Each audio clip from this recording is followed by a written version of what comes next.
দক্ষিণীটা দিয়ে দে, একটু ছোঁয়া দে এবার সব জায়গায় কি সব কিছু চলে ডাকি নাকি? দক্ষিণীটা দিয়ে দে। কষছে যে বাবার নাম কি প্রবাল, কষছে হ চেনো তুমি?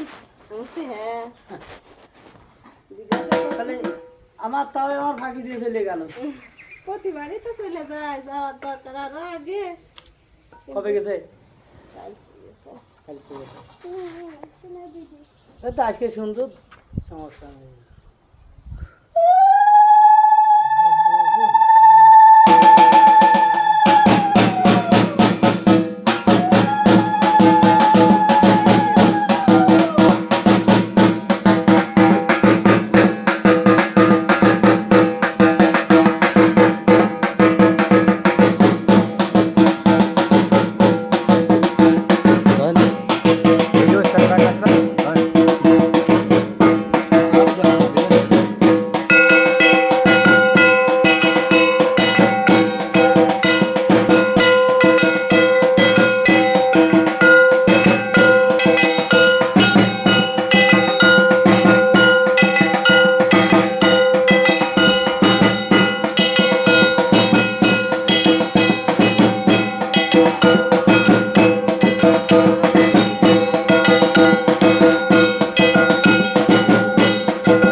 মনে একটু সিঁদুর দিয়ে দেন আমার বুড়ো, সিঁদুর নিয়ে শখ করেছে বসে জায়গা।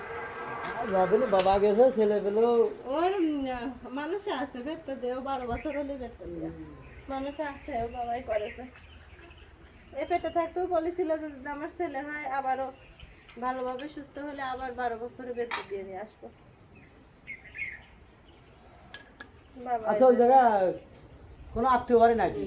আমার ছোট ননদ বাড়ি, পূজা হয় তার বাড়ির সঙ্গে, কিন্তু এবার দুর্ভাগ্যবশত এই বাড়ি পূজা হয় হঠাৎ করে। এই যেদিন ও স্নান করাবে, স্নান করানোর 2 দিন আগে হচ্ছে বড় ভাসুর স্টক করে মারা গেছে। মানে এরা বাবার আবার এখন ওখানে যায়, মানে কাজ টাজ উঠতে বাড়ি আসা লাগবে না। ওখানে রয়েছে তো এখন সন্ন্যাস হয়ে, দিদির বাড়ি যায় নাই, শুধু ব্যাগটা রাখেছে। তা কাজের দেশে পালি ছিল কোন জায়গায় যেন, শুধু এখান থেকে সে পালিতে চলে গেছে। ওই কোন জায়গা পালি হয় সেখানে যায় সারা ইতি করে, ওখান থেকে রাত্রে অনেক রাত্রে আইসে এই চাকরি গ্রামে। আজ আবার কোন জায়গা পালিয়ে আসে ওরা তো মনে অটোই করি বেড়ায়, অটোই। না, যে গ্রামে পালি সেখানে যায় একেবারে 150 জন মতন সন্ন্যাসী প্রায় সব একদম হাইটে হাইটে ওপার পিছলা রাস্তাতে হাঁটতে হাঁটতে বাইরে এসে পা আমার পড়ে যায়। কিচ্ছু করেন না, তবুও ভালো। তো আর